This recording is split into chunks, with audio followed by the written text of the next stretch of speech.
దేవునికి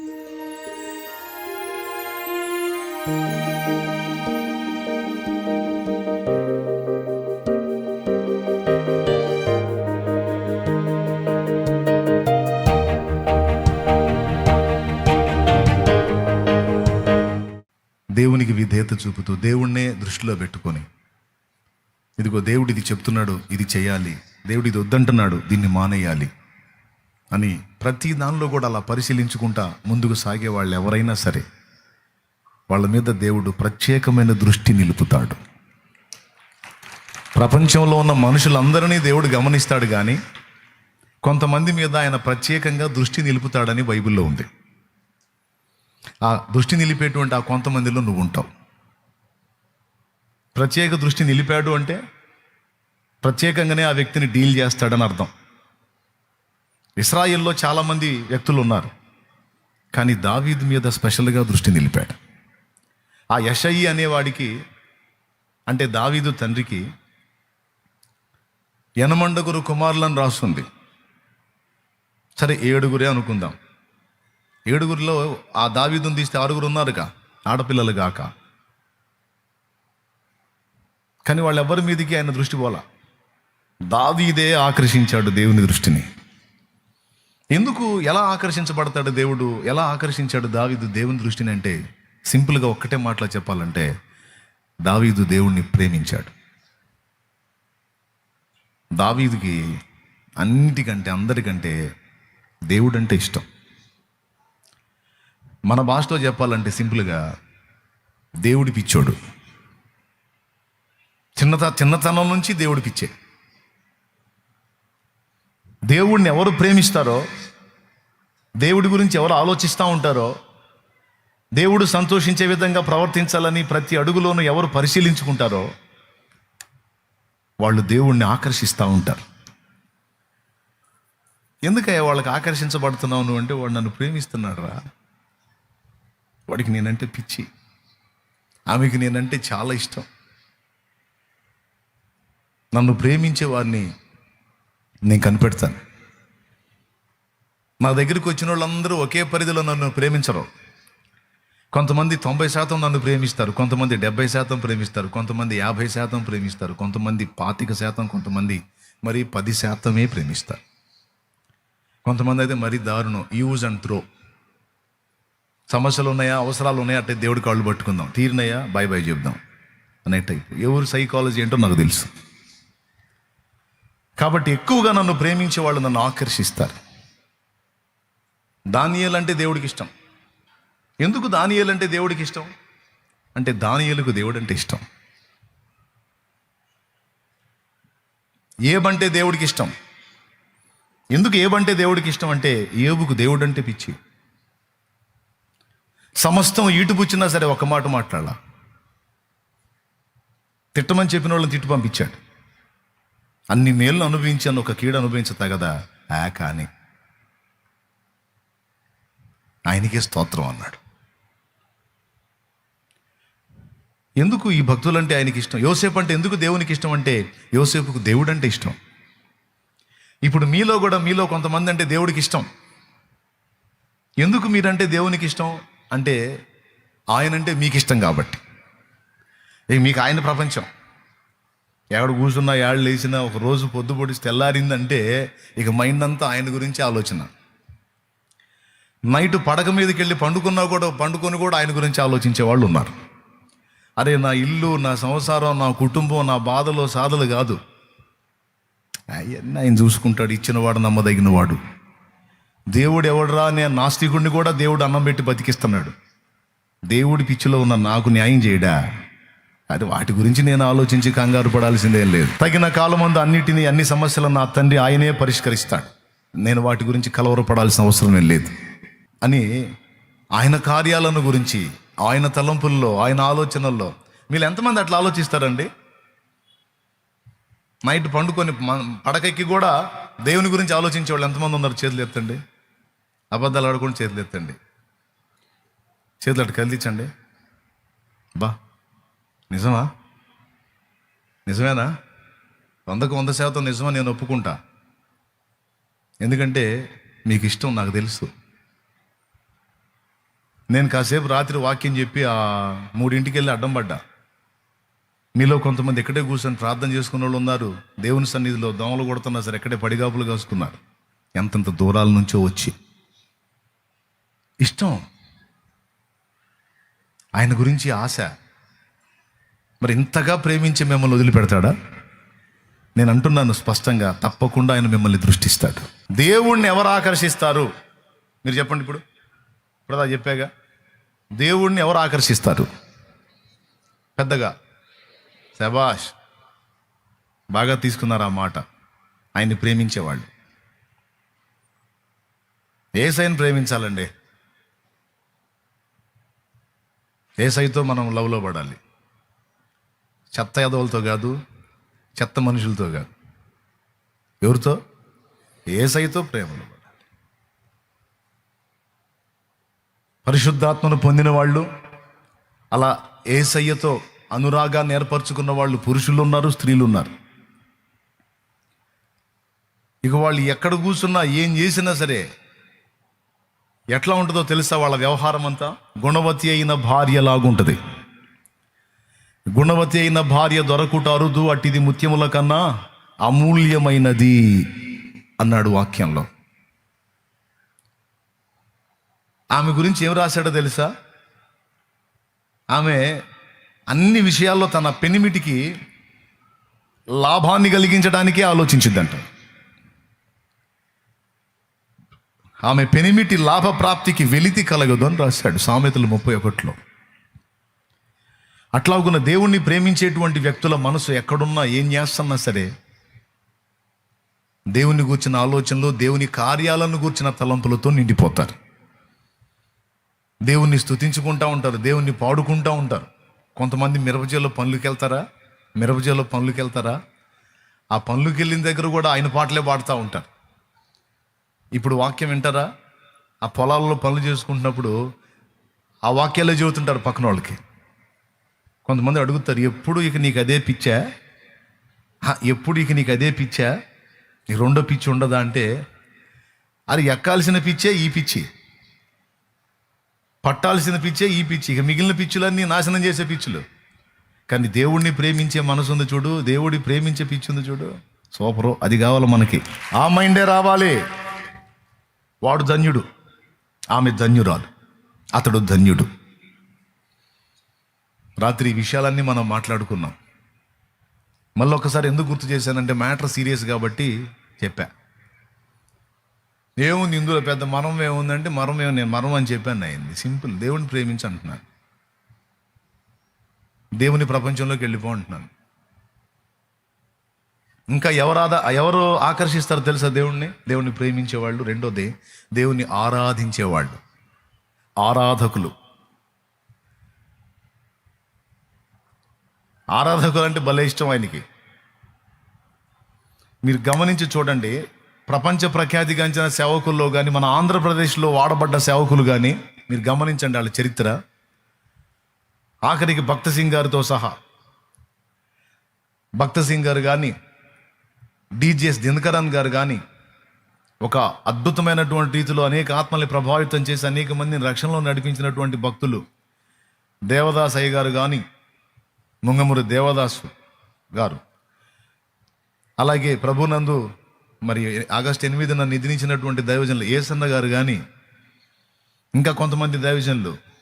దేవుడు వాడుకున్న ప్రతి పాత్ర కూడా రెండు వాళ్ళలో నేను గుర్తించాను. వారు నంబర్ 1 దేవుణ్ణి అమితంగా ప్రేమించారు, నంబర్ 2 వాళ్ళు దేవుణ్ణి ఆరాధించారు. కమ్మగా పాడి పొగిడి స్తుతించారు. బైబిల్లో కూడా చూడండి, చాలామంది వ్యక్తులు భక్తులు ఉన్నారు కానీ ఎవరి కుమారుడు అనిపించుకోవడానికి దేవుడు ఇష్టపడలా. కానీ దావీదు కుమారుడా నన్ను దాటిపోకయ్యా, నజరేతువాడా నన్ను విడిచిపోకయ్యా. దావీదు కుమారుడా యేసు నన్ను కరుణించంటే యేసు ప్రభు కోప్పడ్లా. నేను సృష్టికర్తనే, నేను దావీదు కుమారుడిని నీ బొందా దావీదు అంటున్నావు. దావీదు ఒక మనిషి, నేను దేవుడిని అల్లా. దావీదు కుమారుడా యేసు అంటే ఓకే అని పలికాడు. దావీదు కుమారుడు అనిపించుకోవటానికి ఆయన ఇష్టపడ్డాడు. ఎంత ఆధిక్యత కొట్టేశాడండి దావీదు, మామూలుడు కాదు. ఇంతగా దేవుడు ఎందుకు అతన్ని కనపరిచాడో తెలుసా? దావీదు ఆరాధకుడు, దేవుని ఆరాధకుడు. ఒక్కసారి తేడా పడ్డాడు గట్టిగా, బతుకాలం కుమిలిపోయాడు. దేవుడు అంటే ప్రాణం. ఇక దేవుని సంబంధమైన కార్యాలంటే ఇక ఒళ్ళుపై తెలియకుండా అయిపోతాడు. దావీదు లైఫ్ని బాగా అబ్జర్వ్ చేయండి, కీర్తనలు చూడండి. ఆయనకి నవ్వు వస్తే పాట రాసుకుంటాడు, ఏడుపు వస్తే పాట రాసుకుంటాడు. పొరపాటు జరిగితే క్షమాపణ కూడా పాటలోనే అడుగుతాడు. 51వ కీర్తన. బుద్ధి చెప్పుకోవాలన్నా, తనకు తాను లెంపలేసుకోవాలన్నా కూడా పాటలోనే, అది కూడా పాట రాసుకుంటాడు. నా ప్రాణమా యెహోవాను సన్నుతించుమని 103వ కీర్తన చూస్తే అందులో తన ప్రాణానికి తానే బుద్ధి చెప్పుకుంటాడు. ఏదన్నా రాని పాట కూడా రాయటం, అందులో దేవుడిని మహింపరచుకోవటం. ఇలాగున దేవుని ఆరాధకుల విషయంలో కూడా దేవుడు ఆకర్షితుడవుతాడు. అందుకే నేను మీకు చెప్తున్నాను, దేవుణ్ణి ప్రేమించండి, దేవుణ్ణి ఆరాధించే ఆరాధకులు గండి. కొంతమంది మనుషులను ఆరాధిస్తూ ఉంటారు. వీడు చెబుతాడు, అమ్మాయి నువ్వంటే నా ప్రాణం, నీకోసం ఏమైనా చేస్తాను, నువ్వు లేకపోతే నేను బతకలేను అంటుంటాడు. కొంతమంది మెసేజ్లు పెడతారు, నేను నిన్ను ప్రేమిస్తున్నా, నువ్వు లేకపోతే అసలు బతకలేను, తోటకూర కట్ట అని పెడతా ఉంటారు. అన్నీ బుస్సే. అది కాదు, మనుషులను ఆరాధించడం కాదు, దేవునితో అనుసంధానం కావాలి, దేవుని ప్రేమించాలి, దేవునికి కనెక్ట్ అవ్వాలి, దేవుణ్ణి వర్షిప్ చేయాలి, దేవుని ఆరాధించాలి. భక్తుల్ని నేను ఎందుకు ఇష్టపడ్డానంటే, ఇందాక నేను చెప్పిన పేర్లన్నింటిలో ఉన్న భక్తుల్ని ఎందుకు నేను ఇష్టపడ్డానంటే, వాళ్ళు దేవుణ్ణి ప్రేమించారు, నాకంటే బాగా దేవుణ్ణి ఆరాధించారు. నా ఆరాటం ఏంటంటే వాళ్ళలో కొంతైనా నేను కూడా దేవుణ్ణి ఆరాధించాలని. నీలో కొంతమంది అనుకోవచ్చు, నేను ఒకడు ఆరాధన పిచ్చోడు అనుకోవాలి, నాకు అదే కావాలి. పిచ్చోడు అనుకోండి, పర్వాలేదు, కానీ నేను దేవుణ్ణి ఆరాధించాలి. ఎందుకంటే నా ఆరాధనకు అర్హుడు. నేనన్నా అప్పుడప్పుడు ఆయన మర్చిపోతాను, అప్పుడప్పుడు ఆయన పక్కన పెట్టి ఏదన్నా వేరే ధ్యాసలోకి వెళ్తానేమో, కానీ ఎనీ టైం నన్ను మర్చిపోకుండా, నిరంతరం రాత్రి పగలు తేడా లేకుండా నా వైపు చూస్తున్నాడు, నన్ను గమనిస్తున్నాడు, నన్ను ప్రేమిస్తున్నాడు ఆయన. కాబట్టి నా ఆరాధనకు యోగ్యుడు ఆయన. నన్నే కాదు, నిన్ను కూడా గమనిస్తానే ఉంటాడు ఆయన. ఎంతమంది ఒప్పుకుంటారు? రాత్రి పగళ్ళు నీ వైపు చూస్తాడు ఆయన, ఎంతమందికి తెలుసు? అవును, అది కూడా ఒక పాటలో రాసుకున్నా, దేవుని ఆత్మ ప్రేరణలో. నా ఊపిరైంది నీ శ్వాసని, నిత్యము నీకెప్పుడు నా ధ్యాసని. ఏంది సార్ ఎప్పుడు నీకు నా పిచ్చేంది? ఎక్కడెక్కడోళ్ళు నీకోసం పిచ్చిగా తప్పిస్తుంటే నువ్వేంది నాకెళ్ళి పిచ్చిగా వెంటబడతావేంటి? అది నా ఫీలింగ్. మరి మీకు అంటే నన్ను ఒక్కడనే స్పెషల్ కాదు, ఆయన్ని ప్రేమించే నిన్ను కూడా అంతే చూస్తుంటాడు ఆయన. చాలేమన్నా నువ్వు అప్పులు పోయే సంగతి చెప్పకుండా, బాధలు తగ్గే సమస్యలు తీరే మార్గం చెప్పకుండా, నువ్వు ఇబ్బందులు పోయే పరిస్థితులు, రోగాలు తగ్గే వ్యవహారం చెప్పకుండా ఏందో చెబుతున్నావు ఏంది అన్నట్టు పెట్టారు కొంతమంది ముఖాలు. అరే వాటన్నిటిలోంచి బయటపడే మార్గం ఏంటంటే, వాటన్నిటి నుంచి విడుదల పొంది దేవునిలో మనశ్శాంతిని, ఆదరణను పొందే మార్గం ఏంటంటే దేవుని ప్రేమించటమే, దేవుని ఆరాధించటమే. సంఖ్యలన్నీ దిగిపోతాయి. నీ ప్రాణమిచ్చింది నా కొరకని, నీలాంటి ప్రేమికుడు ఇలా లేడని. మంచి కొడుకైతే ఆ కొడుకు ఏదన్నా డేంజర్ వస్తే తల్లిదండ్రి వాడి కోసం ఏమైనా చేయడానికి ఇష్టపడతారు. చెడిపోయిన కొడుకు అనుకో, ఎన్నడు చేస్తాడు వీడు, మంచి వాళ్ళు చేస్తున్నారు, వీడు చావట్లా అంటారు తల్లిదండ్రే. చెడిపోయిన వాళ్ళు అయితే మనం ఏమంత మంచి వాళ్ళం అని ప్రాణం పెట్టాడు మన కోసం. మనం చెడ్డవారమని తెలిసి కూడా మన కోసం ప్రాణం పెట్టాడంటే అలాంటి ప్రేమికుడు ఎవరున్నారు? ఇలా దేవుని ధ్యాసలో, దేవుని ప్రపంచంలో ఉండే వాళ్ళ విషయంలో ఎంత కేర్ఫుల్గా ఉంటాడంటే వాళ్ళకి అవసరమైనవన్నీ ముందుగానే రెడీ చేసి పెడతాడు. ఇంకా చెప్పాలంటే చిన్న కోరిక దగ్గర నుంచి పెద్ద కోరిక వరకు ప్రతిదీ, ఆఖరికి తినాలనుకున్న పదార్థంతో సహా పరిశీలించి అది నీకు అందుబాటులోకి వచ్చేటట్టు చేస్తా. ఏదో పెద్ద సమస్యలు తీసేయటం, చిన్న విషయాలు వదిలేయటం కాదు. ప్రతిదీ, ఆఖరికి నువ్వు ఏదైనా పదార్థం తినాలనిపించినా కూడా అది నీకు వచ్చేటట్టు చేస్తాడు. మామిడికాయల సీజన్లో కొంచెం మామిడికాయలు అంటే మనకి ఇష్టంలే. అప్పుడు సేవకు వచ్చిన తొలి తిన్నాళ్ళు డబ్బులు లేవు. 10 రూపాయలు ఉంటే 2 రోజులు పచ్చడికి వచ్చిద్దిరా అన్నట్టుంది పరిస్థితి. ఆ నూకలో ఆ రేషన్ బియ్యం ఏదో వండుకుంటాం. మనం పచ్చడి తయారు చేసుకోకపోతే కొట్లో పచ్చడి ఒక 5 రూపాయలు పెడితే పచ్చడి వచ్చింది, నడుస్తుంది. అట్లా 10 రూపాయలు ఉంటే 2 రోజులు పచ్చడి వచ్చిద్దిరా, ఇబ్బంది లేకుండా గడిచిద్ది అన్న పొజిషన్లో ఉంది. అప్పుడే పళ్ళు రసాలు మామిడికాయలు దిగున్నాయి మార్కెట్లో. సైకిల్ మీద పోతా ఉన్నా, కనపడుతున్నాయి, ఏమరా అన్నట్టు. డబ్బులేమో 10 రూపాయలే ఉన్నాయి జేబులో. అయినా సరే అంత మనసులోనే కాయలు చూస్తే అద్భుతంగా ఉన్నాయి, కొనటానికి మనసు రావట్లా. 10 రూపాయలు ఇస్తే ఇంకా అయిపోయింది, 2 రోజులు మళ్ళీ ఇబ్బంది అన్నట్టుంది పరిస్థితి.